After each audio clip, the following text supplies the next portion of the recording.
Okay, Professor Raymond, over to you. Okay, so I can share my screen now. Yes, you can share. Yeah. Yeah, we have made them a co-host.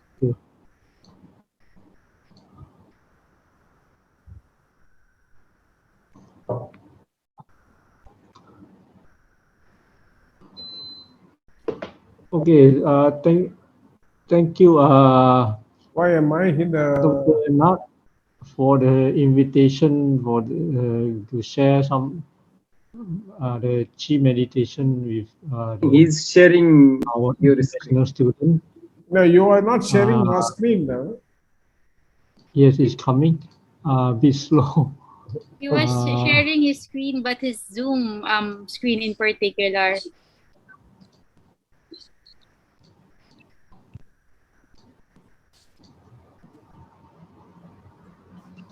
If you want, sir, you can send the presentation. I could share. Okay. No, It's coming, right? Oh no, that's me. Oh there. Okay. All right. There you go, sir. Great job. Yeah.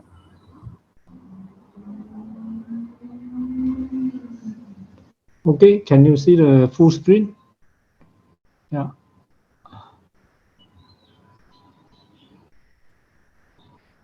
All right. So, hello. Can you see the screen first page? Yes, Prof. Yes, we can Yes, see. Professor. Huh? Yes, we can see the slide. Okay. Good.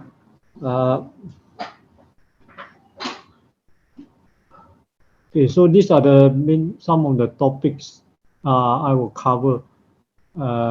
Basically, I will introduce some history and then the philosophy and principle of Qi meditation. The concept of Qi. Sometimes people call it QI. QI is Qi. So this is the same thing. I'm a physicist. But this field is between traditional knowledge and medicine. So it's still, for some people, is still considered as not fully scientific, but it has more than 3,000 or 4,000 years of history and practice by people in China, especially. Okay. So I will introduce on the basic of human body and then energy. Our body has energy storage and has this elasticity and is able to self-heal, and also is an energy center. There are a lot of energy center in the body, and there is flow of energy, so-called bioenergy, which is not so straightforward to detect. This is the called Qi, and the principle behind mainly is based on Taoism and yin and yang balance of the 5 elements. And it has been possible to cultivate this energy, regulate this energy, and also channel it outside. Okay.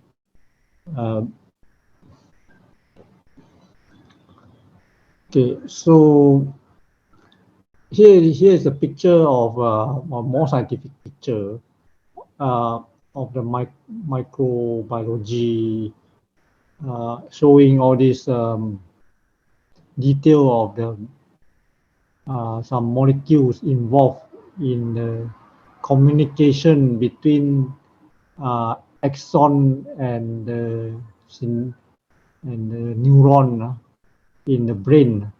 So at the microscopic level, we look into the scientific aspect. There are a lot of chemicals, hormones involved. So all these molecules carry electrical signal as well as chemical information, and there's also optical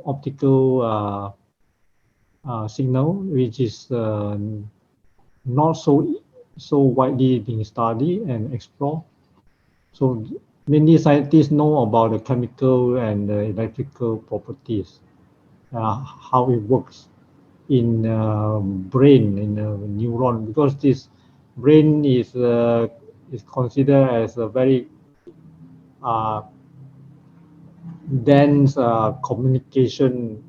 information communication network.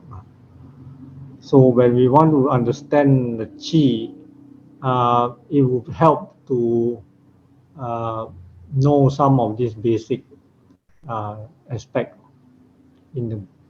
especially in the brain.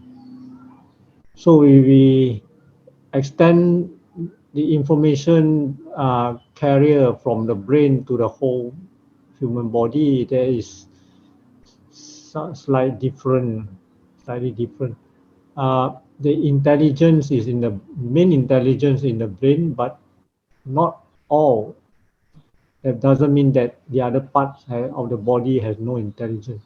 So the intelligence is in the entire human body, and so it's a very intelligent machine.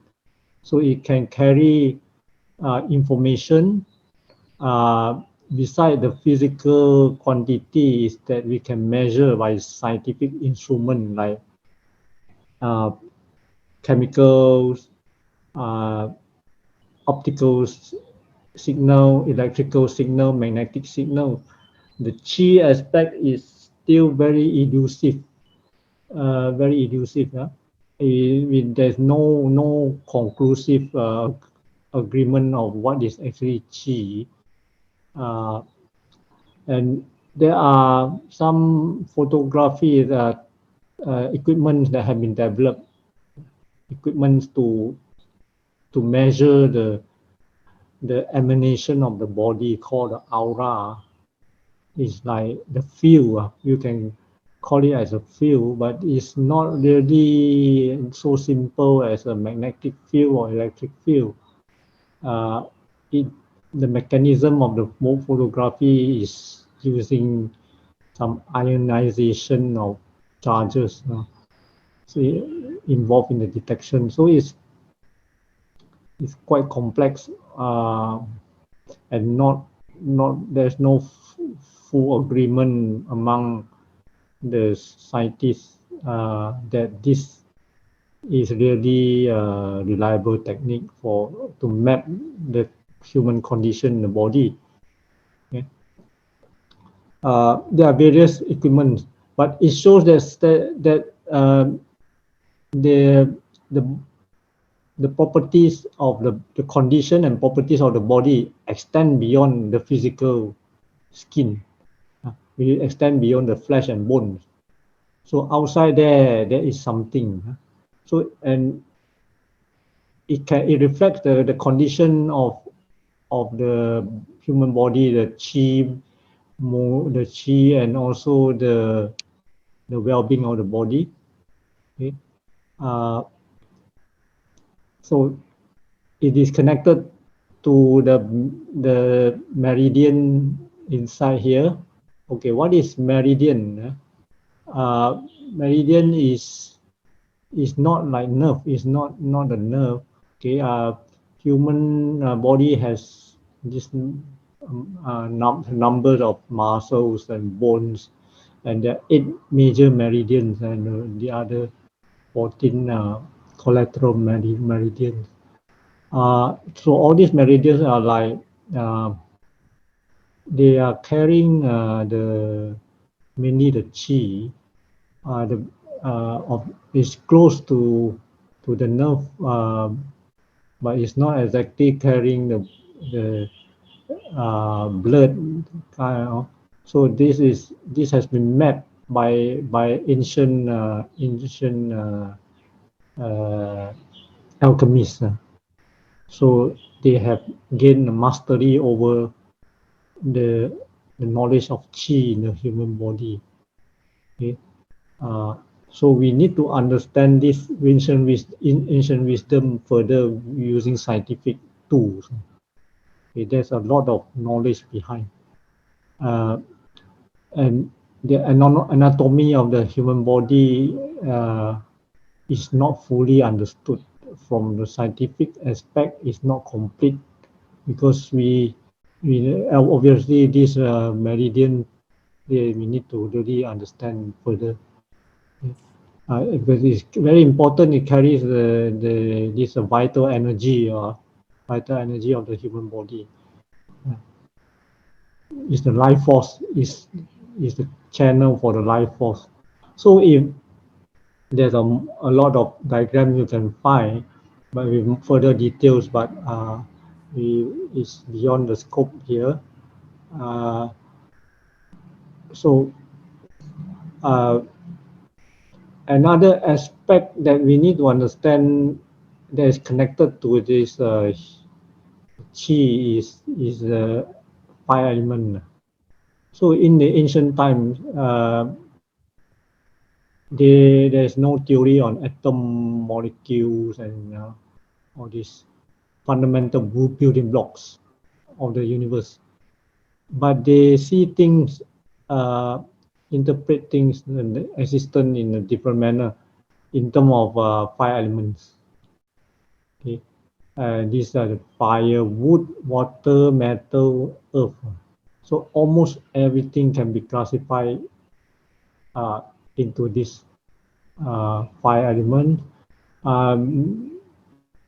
In a loose form. Sometimes the name doesn't mean exactly fire, but it may be heat, energy, heat can be classified under fire. Water, it doesn't necessarily mean just H2O. It could be fluid, something that flow is considered water. Okay. Metal is more like the hard thing, and the minerals also. And the wood is something connected to the organic world, so they can consider as a wood. Earth is more to the foundation, skeleton, or something solid, more solid. So this is the interpretation is there is a gray area here. Okay. How it connects with the human body? There is later I will introduce the concept of this yin and yang, and then it will give some idea. But here,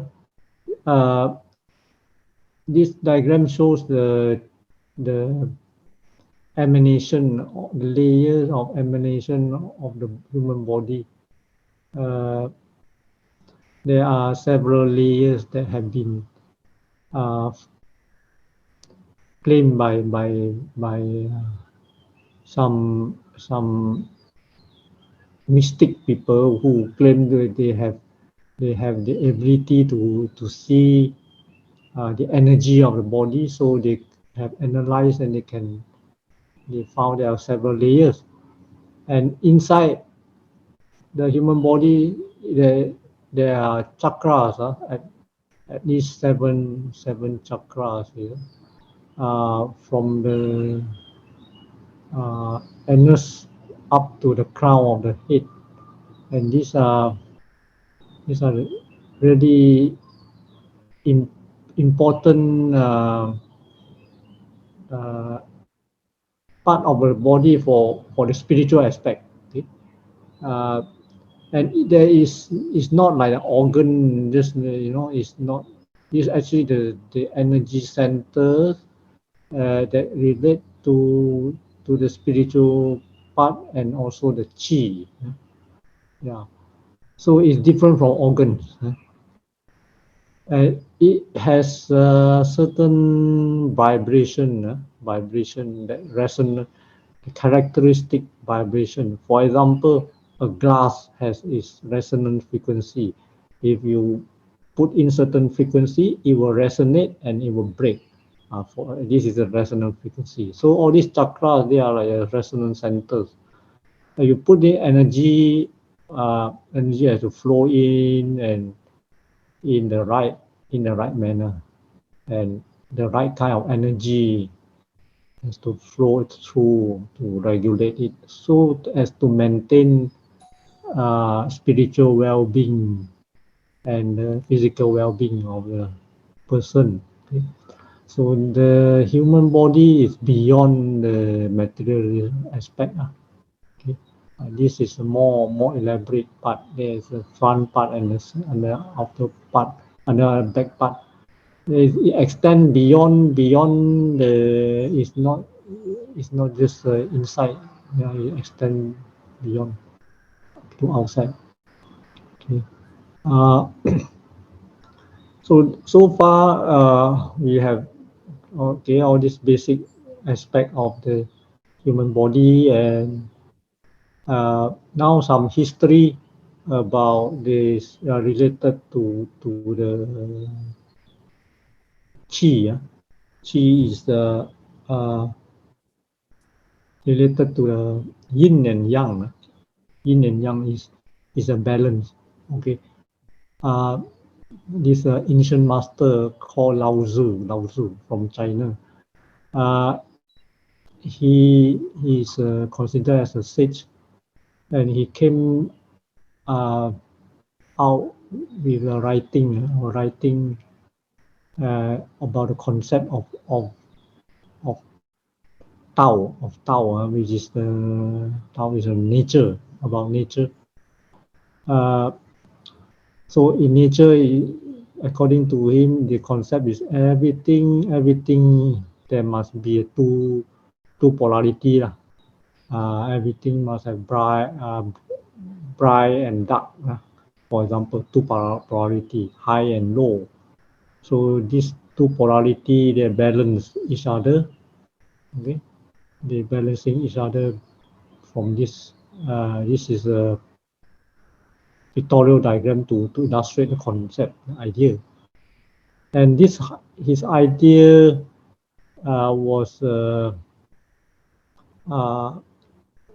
documented in a book, okay, in a very thin book, okay, not much writing, not much words, but it is very profound book. Okay? And this yin and yang and the Tao is behind many precious knowledge in China, originated in China.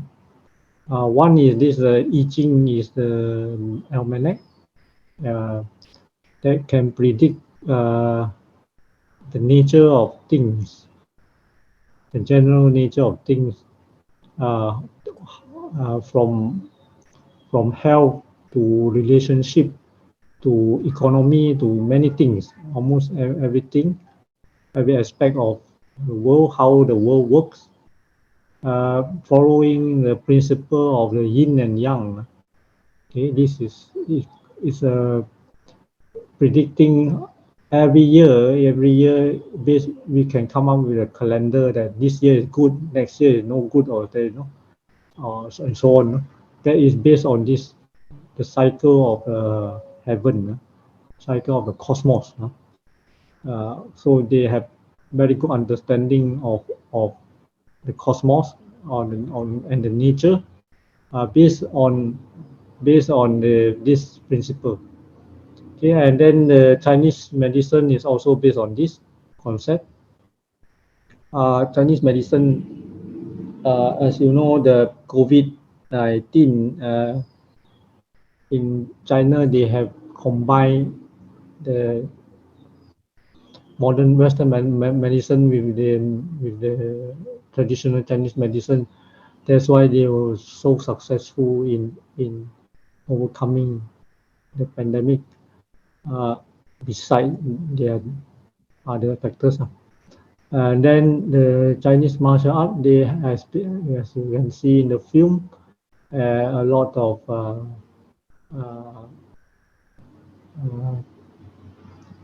effort has been done to bring out those martial art that use this yin and yang and the qi principle. And also the acupuncture is now very famous in Western medicine also. They incorporated into modern medicine to treat the various kind of diseases. Okay, so it's getting acceptance and it has been widely accepted. Okay, now making use of all these concept yin and yang is actually the understand based on understanding the qi. So if you understand the qi, you can develop it into an art. Okay, qi gong is the art. So qi gong is art of using the qi. Okay, yeah. So they can be used for a lot of purposes. For health, for medicine, okay? for also to in the martial art also. These are some of the ancient sages. Besides Lao Tzu is always depicted as with an ox, okay, with an ox. And there are also a few Chinese sages. Confucius, we know, okay. And maybe not many people know about Bodhidharma. Bodhidharma is from India. Went to China and he has contributed some techniques of manipulate this enhancing the health. Also with some knowledge on the qi. Okay, that has propagated. His work has been used in the Shaolin art. Okay, it has been very useful in that. Okay? So this is the most important writing. Is the most important writing about everything.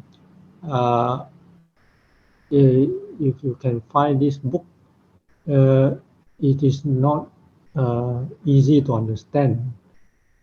Just a few words, and the few words in each sentence, it carries a lot of profound meaning. It may take a lifetime to really understand this, because this is the original writing of Lao Tzu. And a lot of translation in the book is not worth reading all this translation, because the meaning has been lost, original meaning. Okay, so it contains all the essential ingredient behind the qi, behind the yin and yang. Okay, if you it's really a profound work, very profound work. And the modern version, this physicist has connected the concept of Tao with the physics. Okay, it's understanding the concept of Tao from the modern physics perspective. Okay, so it's easy to read. Okay, if you have some foundation of physics, you can read it. It's very interesting and insightful book. Okay. And now in the Qi, in the Chinese martial art, is actually the internal power, the emphasizing of this on the internal power. Okay, they are using this Qi, the subtle energy. Okay, and it can control the shape of the body, can how the energy inside the body flow. It can regulate the power of the opponent, and it can become very powerful. That can just somebody will just fly off. Is so if it has been perfected to some level, so this is very, very powerful, the Qi. But that's why it has to be practiced and used in a careful manner. Or it will cause a hurt to the person, and the person can even go crazy if it's not if something is wrong, if it is used in the wrong manner. Okay. So the flow of energy in the body follows a cycle. So these are the essential three basic principle that about the Qi. This energy internal body mainly is there are a few centers, especially near the solar plexus here, near the heart there. And there's another one in the bottom near the navel. These are the two main points that are being center of focus. So mainly we want to control the energy to flow in the right manner, not to contradict the natural flow. The natural flow, it will follow the cycle of heaven. It will follow the cosmos. See, this means that everything inside our body, the subtle energy, is connected to the planetary system, to the stars, to the galaxies. So the big macrocosm is connected to the microcosm. Well, you may think this doesn't make sense. Well, but now if you understand quantum physics, then it makes great sense, because in quantum physics there is this quantum correlation, the quantum entanglement, that everything can be connected in a subtle manner. Is subtle energy, that's why subtle energy can be connected. It doesn't matter is how far away or is how big or how small. The size doesn't matter. Okay, and you don't have to see the two channel communicating. There is no link, you can't see it, but it's connected. So another thing is everything is following timing, and the timing is important. Timing is everything. That's why we have a clock. The body has a clock, then the cosmos is also a clock. Everything go in cycle. Position is also important, because at the right time and space is connected. Time and space. Okay. And to regulate this, we need the mind. The mind is the driver. The heart is the driver. Where the heart and the mind is working together, okay, to make things work. So if you just use a brute force, it is just like a normal physical exercise. There is nothing special. But in this Qi, you make use of the heart and the mind, and this training of the heart and mind. Okay, this is very to the spiritual aspect. Okay, the principle, a basic principle in regulating the Qi is something like this. Okay, just a very brief guideline. Okay,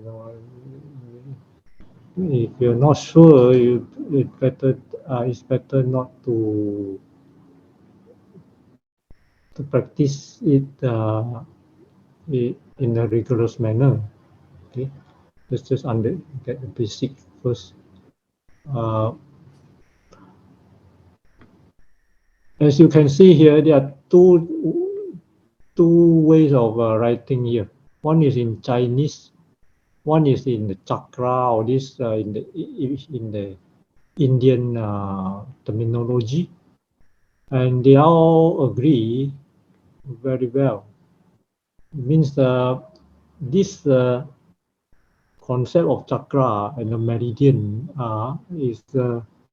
is not invented by the Chinese alone. It's in fact the Indian ancient Indian the Vedas and this God, what's the name now?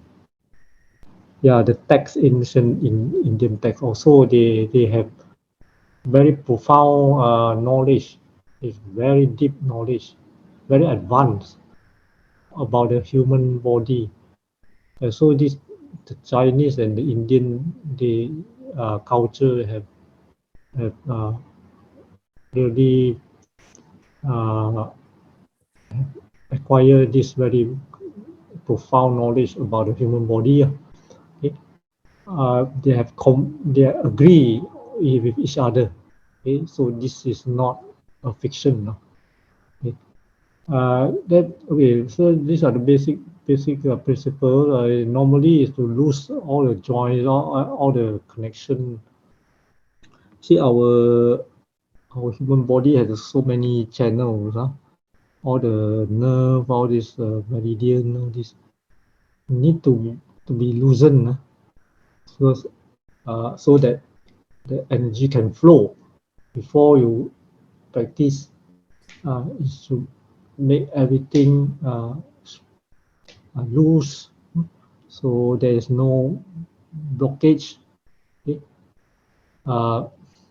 So that energy can flow internally in a smooth manner, and then the mind has to become and free. Okay, so because your mind is going to regulate, if your mind control your heart, and they feedback each other. If your heart is not in peace, your mind not in peace, then the energy cannot flow in properly. It cannot flow freely. So it's some heavy here, heavy heart, heavy mind. No, so cannot. You are not in that right state. Don't practice. It will disturb your practice. If not, then you must be firm and resolute. Also no there's your mind here, your body here, your mind somewhere else. This, or then you're thinking of this, thinking of that, and worry of something. You want to resolve everything, then get in peace with yourself, then only you start. Otherwise, you will be in a chaotic manner. It won't work. So to breathe, first breathe smoothly, through your nose and into your belly, into your the navel part. So this how to breathe like this. Normally you breathe into your lungs only. So you now he's telling you to breathe into your belly. How is it going to work? So this needs some training. Okay, you don't force. You don't force. So if you breathe like athlete now. Then it's like breathing using your lung. Okay, and this is not the way.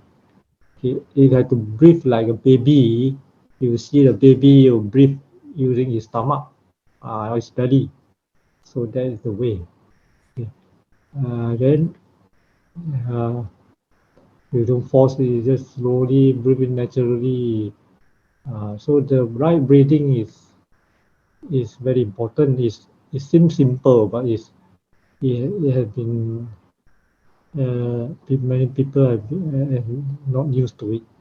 Okay, focusing on energy when you breathe energy, breathe the air into, then you focus some at the energy center near the chakra there, near the navel especially.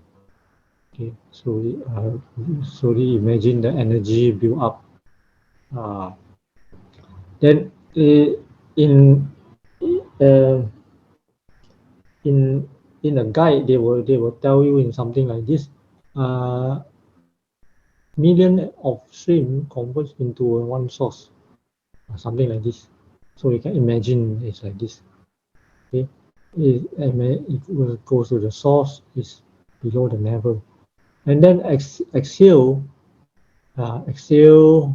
Okay, exhale. Then the exhale, the energy will sink, feeling the energy, the chi will sink into the body, and the CO2 will come out from the mouth. So breathe in using the nose and exhale from the mouth. Okay, and then the energy will build up.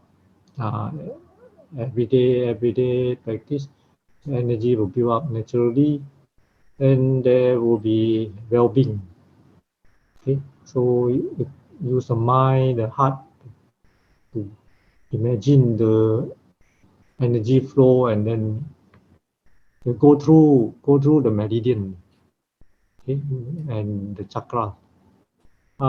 It's something like this. You go in, you go like this. Okay, follow here, go through, and then back like this. Go up. This is very hard to imagine, but so before you go into this, this is the when you really know, you can feel already. You can feel already. Then it goes like this. It's passing through all the chakra. Okay. Every time it pass through, it will nourish.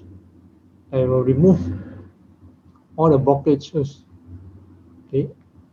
So in the beginning, you won't feel anything. You just you need to build up the sensitivity and uh, from time from regular practice. So the energy will flow. It will flow through, and then will open the channel. It will clean up all the dirty energy, remove the blockage, energize the organ, the energy center, the chakra. And it goes in a cyclic manner, in slow motion. And you have to be in the right posture and in a balance internally and mentally. Okay? Everything in the balance.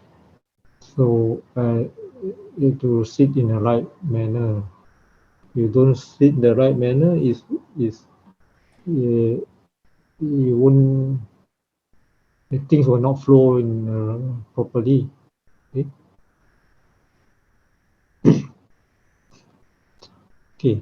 So since the history, the a lot of people have already known about the chi. Okay, the concept.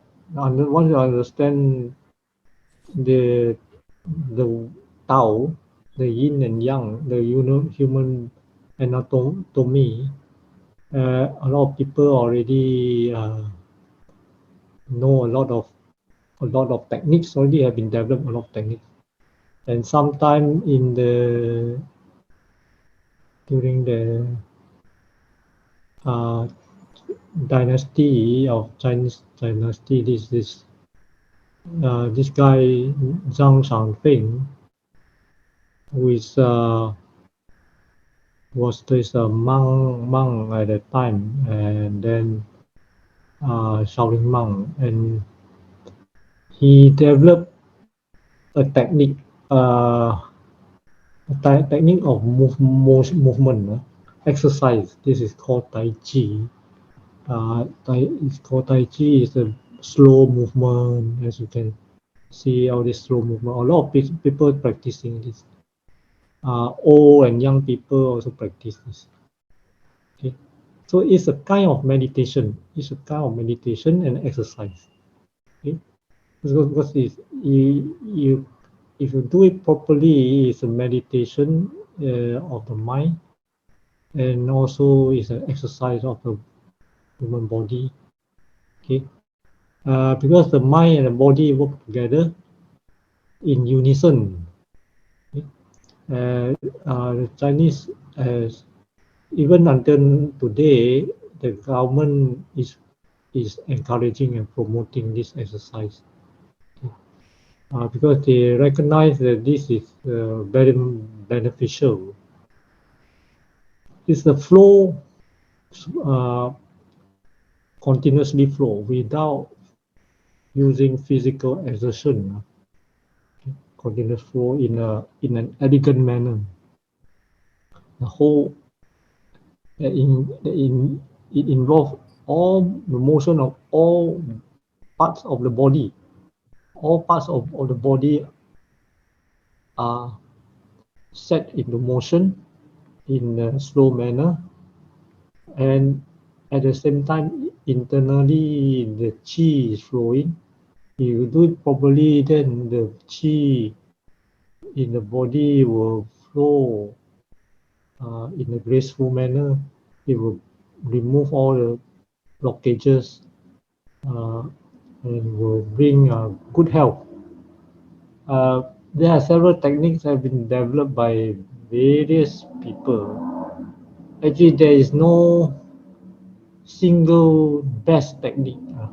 There are various, there's more than 1,000 styles of this Tai Chi. And the most famous, the short form is called 24. The longer one is 108.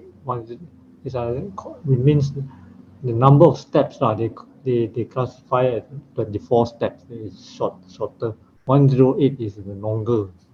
It is so is if you learn it, then it will bring good health and vitality.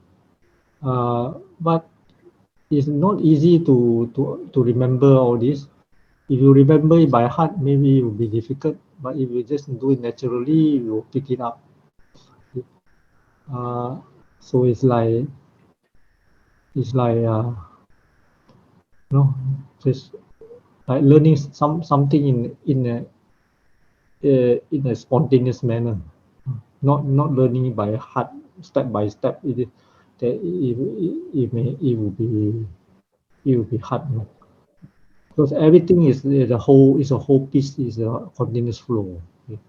Once you remember, your body remember the motion. Yeah, your memory don't need to remember anything, because your body has a memory, okay?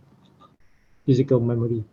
Then okay, the philosophy here is mainly you have to flow like water. It's water is smooth, it's soft, so it's smooth. Follow the property of water. the flow, okay, continuous flow. And then the soft, imagine the soft can overcome the hard. So nothing can be stagnant. Nothing that cannot be overcome. Okay.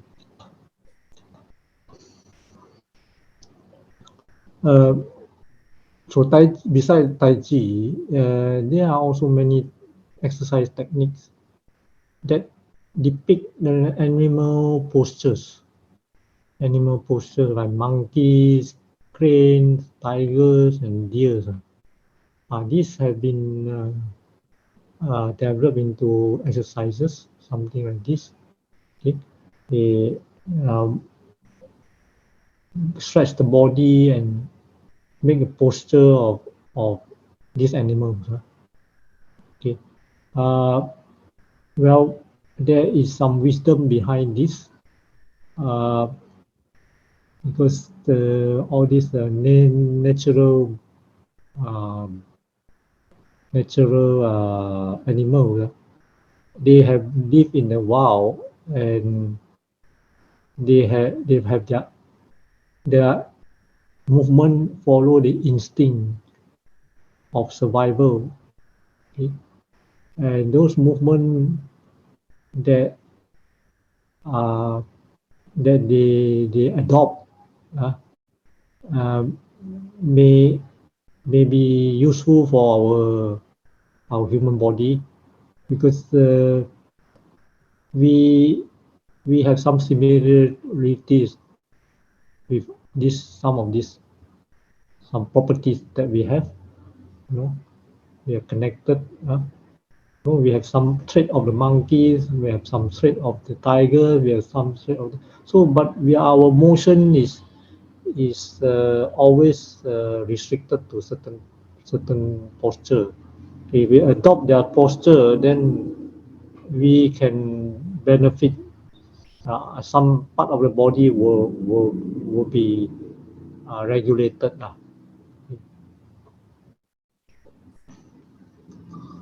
So the basic idea of this practice, there are few things. Mainly is to focus the energy at this below the level, like this, all the stream going to this one source. And also we need to open up the channel and the meridian by doing certain stretching exercise. Okay? Stretching exercise that will open up the channel so that the chi can flow in a smoother manner. Okay? It's like canal. All these canal get blocked. Always get blocked. If we do nothing, it will get blocked. We need to prepare the canal, make the canal unclogged first, and then in a good condition, then only the chi can follow, can flow through. So all these exercises to regulate the chi is mainly we need to fine tune the body. Okay, mainly is a fine tune. We need to get the right movement. The movement will regulate the chi, and then it will fine tune the bone, the meridian, the nerve, everything. It will fine tune into ideal, close to perfection. And with that, we have to fit it with good oxygen. Breathing is very, very important. So the right breathing technique is extremely important. Besides having the right posture, how you stand, how you walk, everything is there. How the exercise, when you do it, the posture to be right.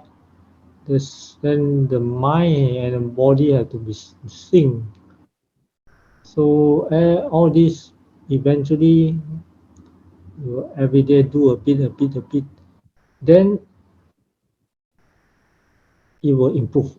But if you can seek for perfection, all you know that there is some fine tuning that can lead to perfection, and then you will go very far.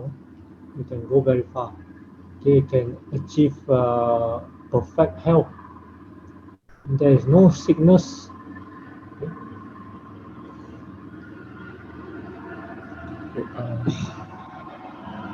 Professor Uh, Raymond, yes. I think there is more disturbance from you. Sorry. Yes. Okay. There is near the Some road. vehicles. There is motorcycle. Oh. It's very noisy. Let's wait for it to go. So Okay. just to remind you, also, Yeah. please allow if our fellows have some questions or any queries, because we also have very limited time. That's why. Yes. Okay. This is the last one. Okay. Sure. Then we can go for question and answer. So where to practice is also very important. So normally the best place is to go to the mountains and the forest, fresh air, especially near waterfall, because there are many good ions there. And it makes a big difference if you find a good place to practice. Okay, it's not just close yourself inside a condo, or that is the worst place. Everything close is very bad. Yeah. Especially for bad ventilation is never encouraged for practice. Okay, then this website, I don't know if we have time, I can show it later. Right. Okay, that's about all. You have question, we can, yeah. And maybe if I have time later, I will show you some tips, video tips. Okay. All right. Yeah. Can we get the? Hi. Can we get back to the screen? The Prof. Can you? Okay. Can you come out of your sharing, sir? Oh, stop sharing. Yeah. Okay. Yeah. Well, maybe after that, if you have we have time, we can go to sharing. Okay. So if those of you who have been following all these lectures, there are some common themes that are coming up, which are very critical for your practice and your work in the social sphere. So those of you who've been following these different lectures, very different cultures, very different practices, very different ideas, but there are a lot of areas where there is some similarities, and there is one focus in all these things, whether it's from the discussion of the Islamic meditation methods to this Chi, there is some things which are common throughout. And if you have been following carefully, a lot of things would actually fall into place. If you have been following, if you've been looking at and not taking this as another lecture, you would see in relation to your own bodily experience, you would see a lot of connections. So here is the professor who has shared a number of things which has so much of connection right through the whole lectures to the one on Islamic sharing on Islamic meditation. So you must have some questions that you can now bring in terms of connecting and asking the Prof. Thank you. Yeah, it's good to connect. Yeah. Got any question? Please engage with him first. These are practitioners. Right. These are not your lecturers. Please, all the people who have come are practitioners. They're people who have gone through the process, not come to give you a lecture here. So, ask a person,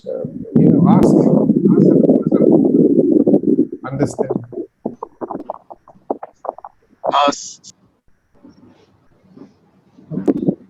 Sir Raymond Hawkins here. Can I ask a question 1 minute, 1 minute. regarding the? 1 Sorry? minute, 1 minute. Yeah, So- okay. Yeah, Yeah. yeah. Yeah, yeah. Sure. Okay. Any Yes. question, feel free to ask. We can keep the discussion going, maybe informal. Yeah, so he's good. Yeah. Yeah, how can I Yeah, just now you mentioned about the chi flowing in the body, and you show the picture that how it flows throughout. Is there any direction that go this way or go this way? Because as a beginner of practicing this chi, right? I think normally is using the imagination of how chi flowing through parts. This is how I practice the embodiment practice, like Dr. Net introduced before. So it's like when it comes to qi gong, right? Qi, the flowing of the qi, is it also using the imagination of the where the qi is supposed to go? Because when we think of the places, then it's like we are focusing on certain area. So how is the flow of the qi inside the body should be? Yeah, it's a question. Yeah. Okay, thank you. Yes. The qi will flow in unison with our breathing. So our breathing, it goes from the nose, the vital energy. Imagine it going through the lungs, going to the chest area, and go to the navel part, the lower part. So it's going down through the front part of the body, and then it goes to the anus part, and then from there it goes up. From there it goes up through the backbone side. This is actually should be the right way of regulating the qi. It can go all the way back to the ground of the head from the backbone side. So if you imagine the other way around, it's not natural. It's a kind of risky way of. So this is the right way to go. But when we regulate the qi, we should not force it. We should not. It should be natural. We should feel it. We feel it. At the same time, we feedback. We use our intention to move it a bit. Where we don't just force it. It should not be done with force. If it's very dangerous, it will hurt. So yeah, it has to be done carefully. When your sensitivity increase, then you slowly control it. Yeah. It's how can it's a bit take a little bit of time right now. Try to understand the conceptual thing. A little bit of the practice will come only with certain things, which I will share with you in a review session. But right now, understand this whole concept that we are endowed with so much of energy that we think we are stressed out, we are weak, we are busy, we are thick, but the amount of energy in our body coming from a different way of looking at ourselves, a different way of doing science, even if you're thinking of ancient way of it, comes from a different. So right now, try to understand that in terms of this flow of chi and things. And the actual flow, this and that, would be actually a part of a practice that you may have to acquire over a period of time. Okay, whatever things you are doing, whatever religion, whatever meditation practice you're doing, there is a certain process. And as the professor said, it's very crucial to remember that we are not breathing right. We think that we are breathing, but we are not breathing right. Okay, we are breathing so shallow and so unbaby-like, we have forgotten how to breathe. And that is one of the things that will be the basis of blockage, not experiencing your body in its full potential. But that is a different matter altogether to speak about. we are talking about, social activism and serving society. But why is we talking about the body? That is something which we have to see how this connection come. But addressing the issue now, how does it flow? It depends on a couple of practice. And I think for now, we can only touch on the basic aspects. Okay, okay. Okay, thank you. Thank you. Sir, I have a questions. I have two questions. The first one is about the aura, the radiant from the humans. So my question is that only the human has the aura, or are there any like animals and nature, like a tree and the plants, do they also have aura? Because like the questions come from when I was like having a deep meditation practice, particularly in Vipassana, and we start to feel the vibrations around the bodies. And when we interact with the other people, like depends on the mental state of the other people, we can feel their vibrations. And at the same time, also like with the animals and even the damage or the destroy earth also have some kind of like a very bad energy, the wounded energy that flowing toward. So this is the first question. And the second question is about how to nurture the Vishuddhi chakra, the throat chakra. The questions of this is that because like when we are in fear, or when we are in the stress or in pressure, in trauma, like majority of the muscles and the area here are tense. And especially when we are working with, working in the field of trauma healings, in communicating with the participants. And these are the things like how to nurture and heal, particularly this throat chakra, in our works of the social service, when we are dealing with the people who are in trauma and mental wounded. Thank you. Okay, thank you for a question. Yeah, maybe the first one, the second one first. I try to answer the throat. There is a chakra there. If it's somebody is blocked, I mean, there may be something hurt before. Then this is the residue effect of after some accident or hurt, or maybe operation or what, in the past. But there is a way to remove the energy or near any chakra. There's a way. If you can sweep it, just throw away. Imagine there's a bad energy there, sweep it and throw. Because then you put your hand close to it and then you energize it. Imagine the good vital energy is coming from your hand to modulate the throat part. So you imagine you get one hand you're getting energy, one hand you're getting energy, and then another hand you put here, this energize.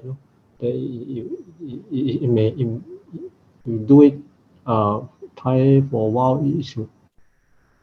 It may have some positive effect. Yeah. So this, because the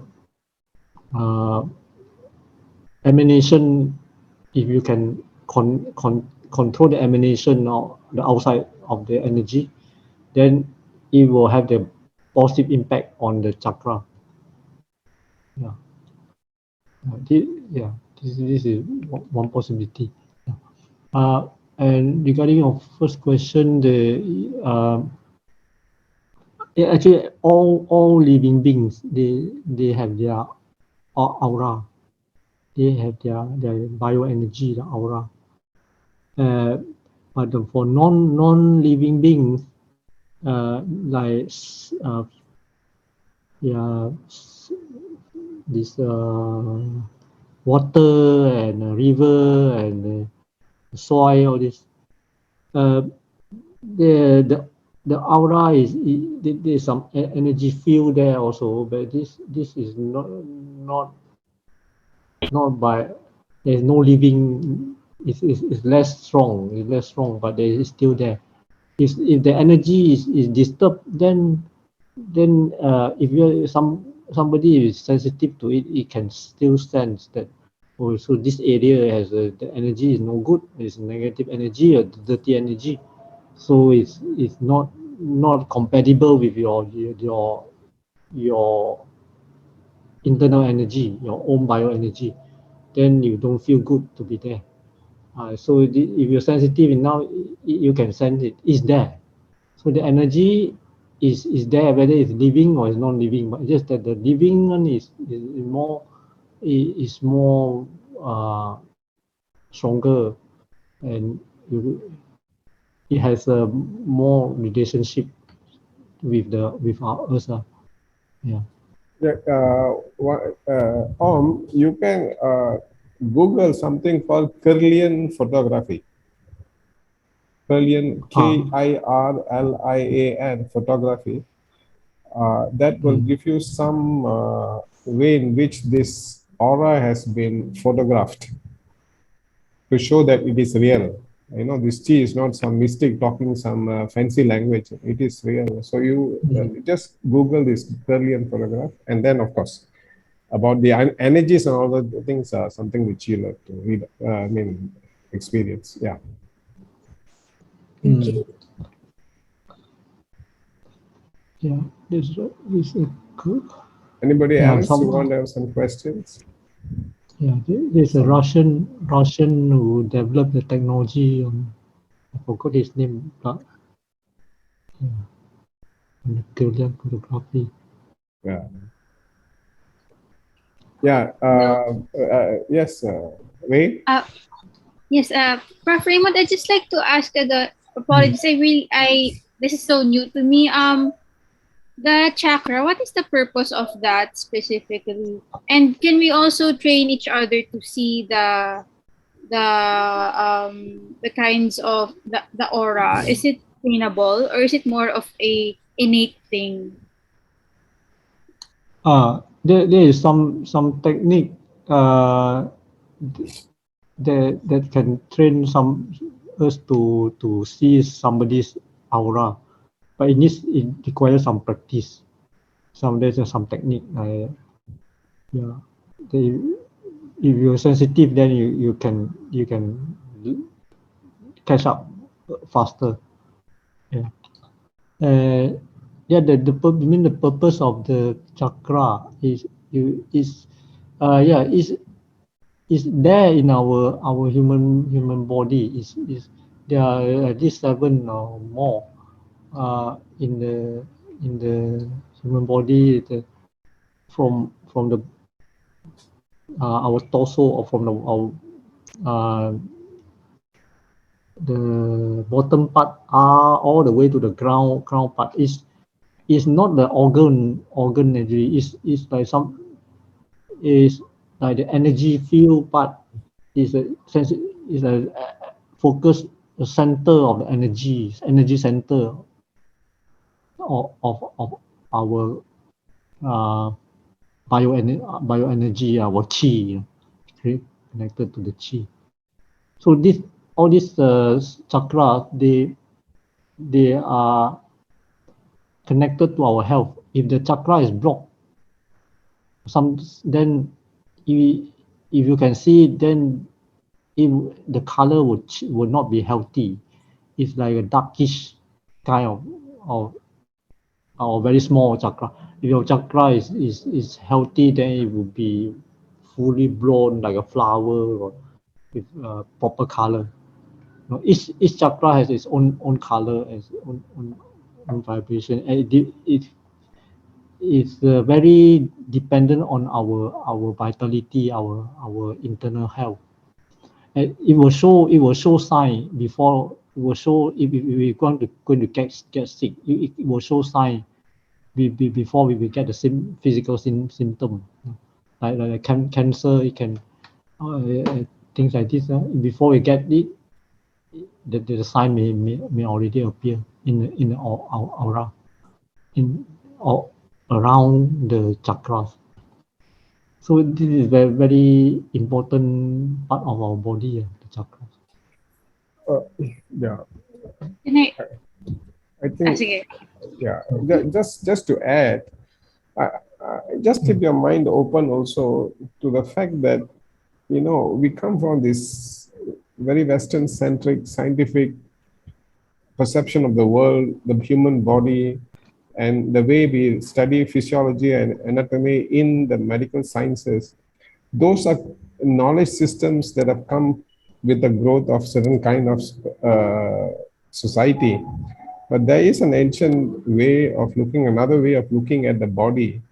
And so this idea of the chakra aura need not necessarily fall into the way in which we have been taught about the body. But if you just shift a little bit your frame and look at the body differently, then you start seeing it in a very different way. And that requires you also to decolonize your mind a bit and to see how the body is slightly different if we change our view. And then what does that view offer us as a way to grow ourselves or to share ourselves to us in the social landscape? So I think that so this decolonization is required a bit, not a bit, drastically in relation to how we engage with the knowledge about ourselves, about others, the connections, how to look at even diseases. Like what Professor says, you know, you look at the aura, people can see that some of these chi masters, the minute they touch you, they know some issues. There are a lot of interesting things when you shift your knowledge a bit and look at the body differently. Yeah. Professor Nat, I have a question. Yeah, please ask. Yeah. Hello, Professor Raymond. Well, my profession is a teacher, and sometimes we do also some form of like counseling and talking to our students. And I feel like at the end of every conversation or encounter with a student, I feel like I am depleted also in terms of my energy. Is this like the encounter between our chis, like say for example my positive chi going into this student's body or to his to their bodies, or is it also their negative chis coming in also to my own body as well? Is there some form of interaction between chis of people, since it's really more about energy and flow of energy? So, and then what would be your like suggestion in order not to be depleted also, or not to be so empty of these, so they can also perform also our other tasks and other responsibilities? Yeah. Okay. Thank you for a question. Yeah. Yes. When we interact with people, I focus on the physical part first. We can lose energy when we talk. We talk or we use our brain, our mental energy. You know, this is the obvious part of it, that we use energy, we speak, then we'll after some time we get exhausted. This is normal. Yeah, another part is which is not many people know, is this the interaction of the vital energy, our aura, especially when we have a face-to-face interaction. Face-to-face interaction, the aura is somebody's aura is not very clean or is not very healthy, then it will affect us. It will definitely affect us. But after this interaction, we can recharge ourselves by going outside, could take a walk in to the close to nature. So you close to nature, we can absorb this positive energy back, and we can remove the negative energy to some extent. One way is to take a bath. You take a bath with the water will remove all the negative thing. Yeah. There's I think the for sure way is to close to nature, to take a walk, and the air is very important. The air that we breathe, we don't realize the all kind of chemical or smell, or if we can be a bit more sensitive, we can see a lot of smell we are exposed to, all kind of unhealthy smell, and the chi is carry along with all the kind of artificial chemicals. All this will affect our vitality, the flow of our chi. So going for fresh air in the close to the nature with a lot of trees, that will help a lot. Yeah, I can try that and see. Hopefully it works. Thank you, Professor. But can I ask one more question, Dr. Nat? Sorry. Yeah, sure. Is there, like, say for example, when you go to nature, when I'm so tired and I feel a lot of negative chi, and then I go to my plants, and then when I share my negative chi, is there a tendency for my plant to get to die also because of that energy that I have? Is that possible, or do they have stronger energy compared to mine? Oh, we go to your plant. You mean you have a Yes, my plant, plants, like my vegetables and my small plants. Oh, Are they those are able very, to very small. handle? Those plants that you grow, there's the energy very small. It's not enough to recharge you back. It will have negative effect on your plant. Yeah. It may. So I go for a So tree. you go to, I mean, health. I have to choose the healthy tree, not the tree that with a lot of defects already. So healthy tree also will help. A big tree will, yeah. Yeah, and you can, another way is to walk barefoot, kaki ayam. Don't wear any shoe on the grass or on the, so that your foot touch the soil, and for a while. Yeah. Thank you, Professor. Welcome. So, yes, you're earthing yourself. Huh? Yes, Ray. Professor, I'm wondering about the 5 elements, right? Where it seems that air is not specifically mentioned there, despite it being important, right? Because, or is it in the fire side? Because there's fire, earth, metal, water, wood, but no specific air. Where is it? Oh, air. You mean air is not there? I mean, not specifically mentioned. No specifically mentioned. Yeah, is mainly this is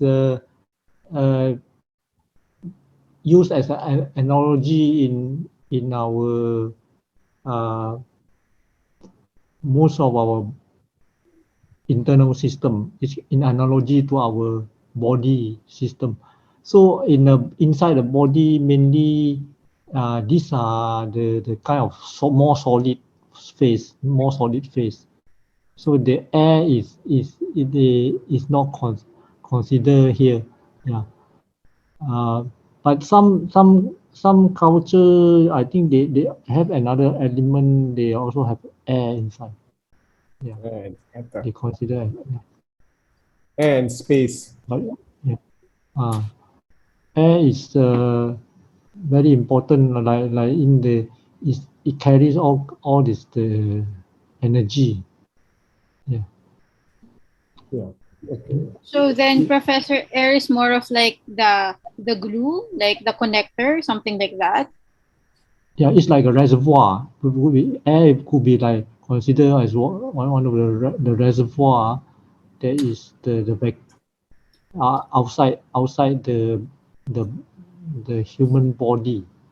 Yeah. So Okay. this bio element is more connected to our human inside our human body that they some channel in the meridian is associated to some of the each element.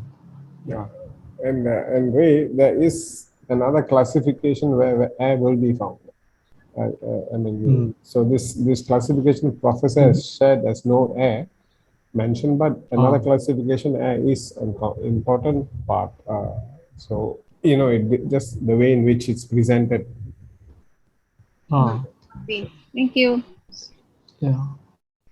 I think we're also running out of time. Yeah. But when I was, going through this aura, just one short questions I have. Maybe that could be the concluding questions. It's I don't know why is it, but it's. I think it is experience for many people that when we see some people, it just I feel like try to avoid and get lost. It's why is it happening? It's because of my own aura or because of the previous experience with that particular person. Oh yes.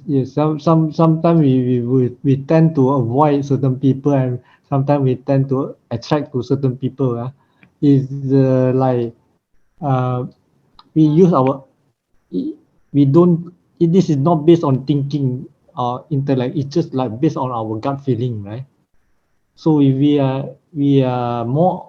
feel more comfortable, so then we will tend to go to certain people. So actually our body our mind there is this subconscious or a level of intelligence or memory that is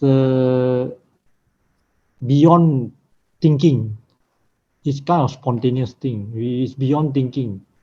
So when automatically you will repel somebody, and automatically you will attract to somebody based on your instinct. So this is another level of our intelligence. It's beyond the intellectual. It's beyond the thinking. You don't have to think about it. It will come naturally. Yeah. So this is we had to follow lah. We follow our mind, our instinct. Yeah. In the if you look at the embodiment diagram I sent, there is one item I've mentioned as embodiment is sensing. The body senses, and that sensing the world, sensing the person in front of you, sensing a community, is beyond thinking. It's your body sensing something. It's a non-thought process, and it's something which is so important for you to develop, particularly those of you who are working with the social landscape. But it's a part of the way in which the body engages with the world. Okay, so I think it's already 6 o'clock. Everybody must be a bit tired, though I hope there was some excitement about this idea of energy, which is like a concluding, not a conclusion, but concluding session for this period. 1 or 2 sessions we had to push to later. But thank you so much, Prof, for sharing.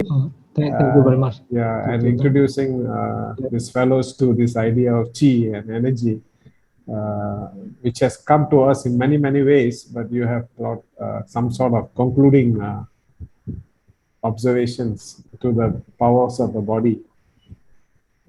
Yeah, thank you so much. So we usually have a little debriefing, a little 5 minutes will take. So if you want, you can disengage, Rest. take rest. Okay. Well, I need to go for my dinner. Yeah, okay, yeah. okay. Enjoy. Thank you, Dr. Nat, and thank you, everyone. Hope everyone learn something and something beneficial, and hopefully will help in your daily practice. Yeah. Okay. All the best, Dr. Nat. We'll keep in touch. Okay. Thank you very much. Yeah, thank you very Thank much. you. Thank you very much. Okay. Thank you, Thank you. Professor. Yeah. Thank you. Welcome. Okay. All the best. Okay, Bye. thank you. Okay. Okay. So this professor is a professor of quantum physics. Huh? His works in the area of as a particular form of understanding mass energy connection. So so his sharing is also from a scientific point of view. A person so much involved in quantum physics is also attracted to this way of looking at energy. Anyway, I think we have now come to the last session of this 1 week of sharing by all these people, these encounters.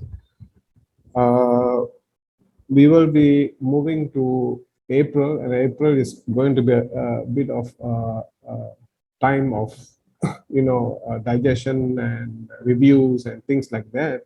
Of course, there will be a couple of sessions that you will be where there will be learning encounters. We will also start the group project discussion on the festival on public compassion. All those things will start.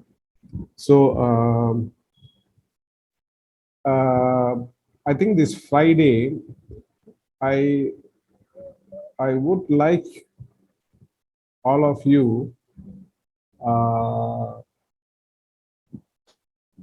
I don't know about the other times. I have requested Fridays like 4:30 to 6 to be allotted to be weaved into the GMF fellows time.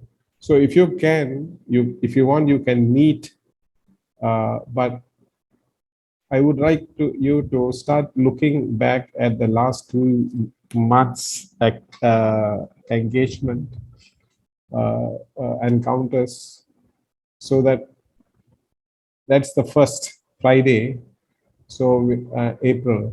On the 2nd, we will have our first review, and I will take you through some of the things that we need to do in the month of April, because the month of April is really looking at this rebooting self. So there will be a lot of reviews. Okay, there will be about, I think, 3-4 sessions which will be shared by educators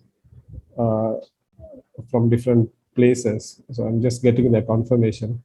You must please understand these educators are not easily available.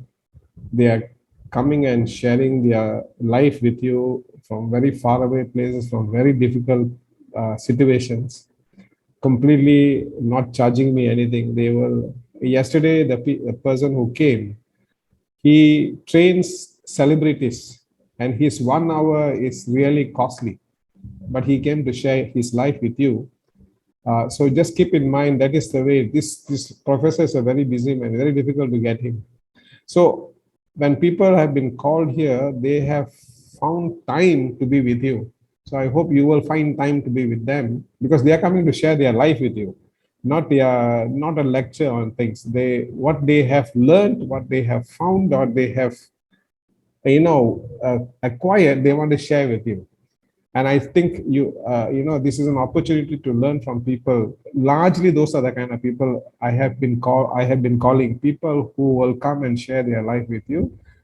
And so you can find a little bit of time to share your time with them, and and they are not lectures. If you've seen the throughout, they are not lectures. They are hardly any lectures.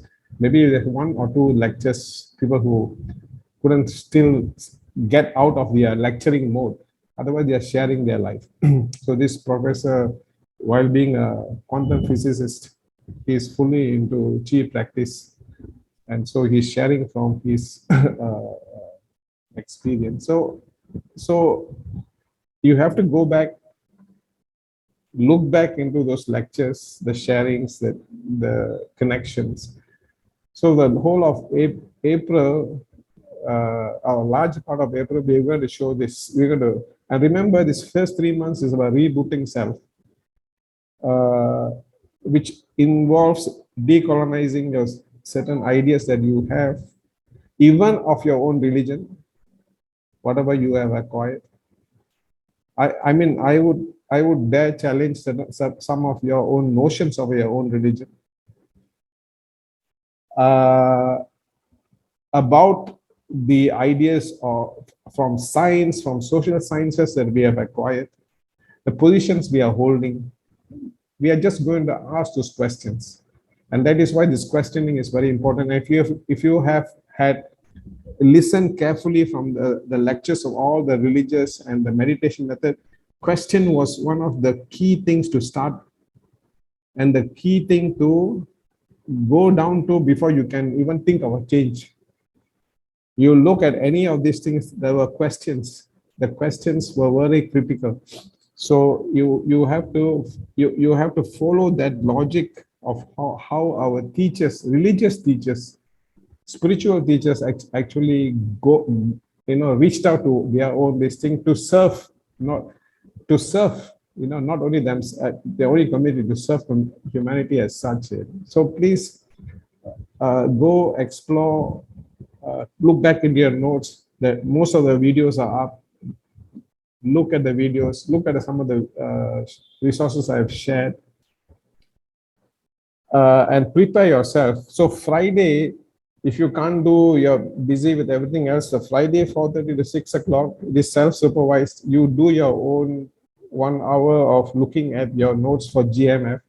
And on Saturday, we meet at the same time. That will be the first review, rebooting self-review. And we will go through some systematic process. I hope to share with you some workbooks in the process, which you will have to do. And in the process, if there are required, some practices, I will share with you some practices that I have acquired, so I know a little bit about, which I do. I can share that with you. But more importantly, we're going to look at your own concluding the 3 months journey of rebooting yourself, asking yourself questions. I'm not asking a question. You are asking the questions to yourself, and your own experiences, your own faith, your own positions, your own ideas, questioning those ideas, the narratives you live by, the stories you live by. The ground level stories, the big stories you live by. You are not living in one. You are not living in one story. You are living layers of stories. You got to understand these layers of stories that we are living by. Decolonizing yourself, deschooling yourself. These are processes that you will have to go through, and we will look at this some of these techniques of mindfulness also. Structured mindfulness, totality thinking, interconnected thinking, all those little things we'll think about, which is connected to the things which we have been doing the last 2 years. So we are starting that process, and it's a very critical process. So I hope all of you all will attend throughout the throughout the April program. Yes, Amelie. Dr. Nat, I have one concern about April session. Because we are having Ramadan in April, so it is starting on this Sunday. Yeah. So I don't have any problem for our Saturday and Sunday classes, but for the session we are having during the weekend, because this is the night time. Yeah. So it also within the prayer and also breaking fast time.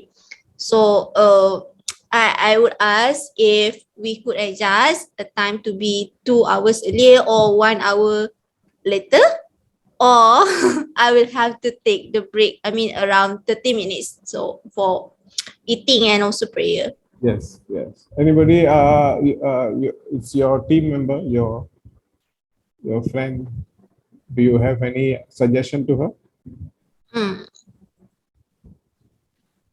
Malina, you said an hour earlier. If ever. Yeah, right now I think Philippine time is, I mean, we are starting around 7, right? 7 p.m. in Philippines as well, right? Yes. Yeah. So I would suggest if we could have it around 5:30 or 6. I'm okay with that. If others are okay with it.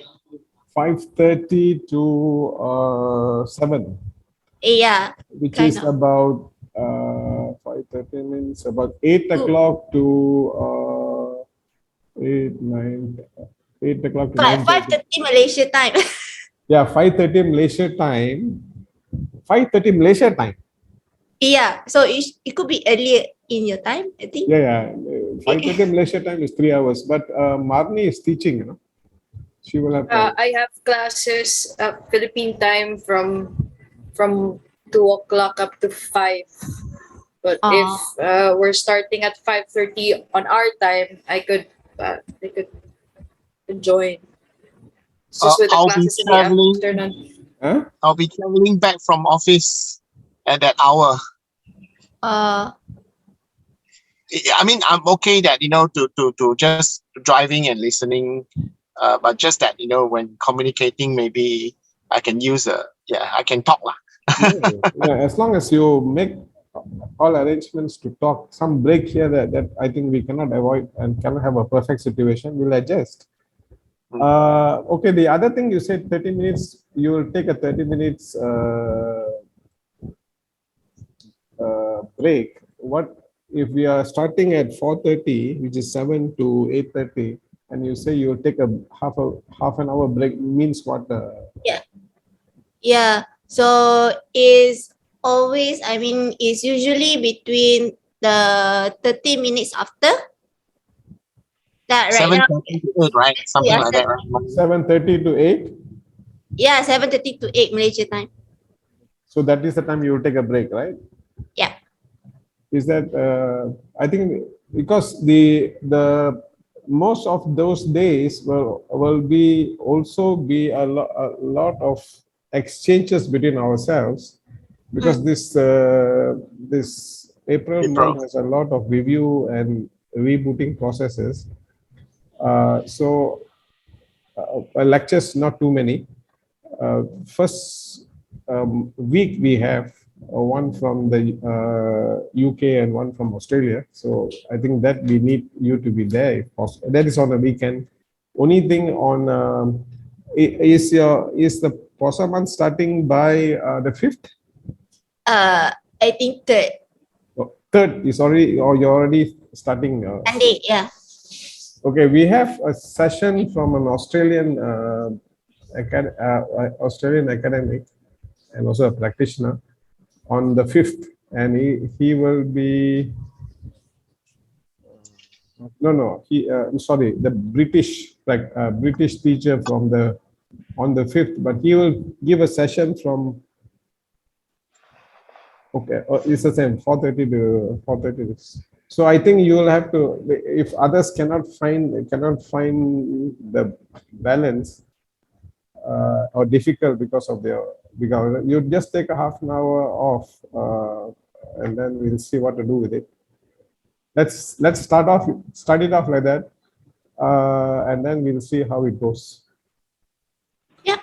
Okay. Okay, and then Saturdays and Sundays are critical days for this process. The Tuesdays and Fridays are supportive part, but it's important the supportive part will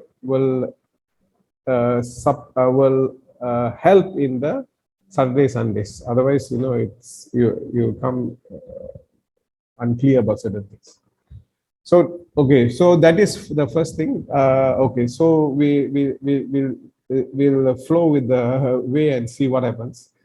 I think some things will fall into place. There's the other thing. So you have to start looking back at your notes, at your diaries entry. I hope you're doing a diary entry, because that's going to come a very important role to play in April.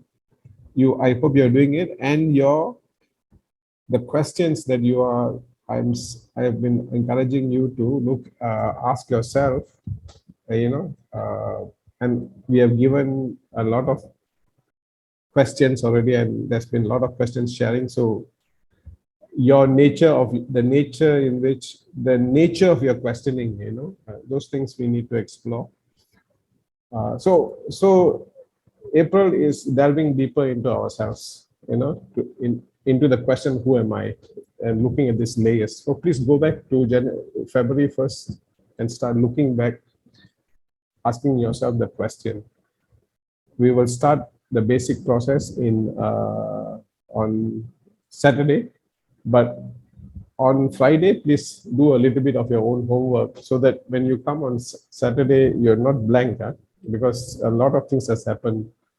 So go back and look at all the resources. Just type GMF, you'll get all your email. If you have not opened a folder, just type GMF and you get all the emails in, just put it into your folder. And then many of those things are clearly indicated what it is. And so you can look at the kind of articles, books, films. I've just sent 2 video clips, which you could have a look at, things like that. So just be prepared for it. And in between, of course, there'll be a couple of lectures from people who could not come in March.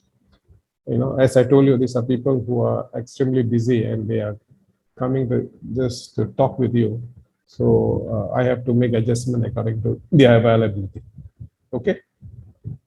So we want to meet on Friday. You do your homework, and we meet on Saturday, as usual, 9 to 12, and we'll go through a process. Okay.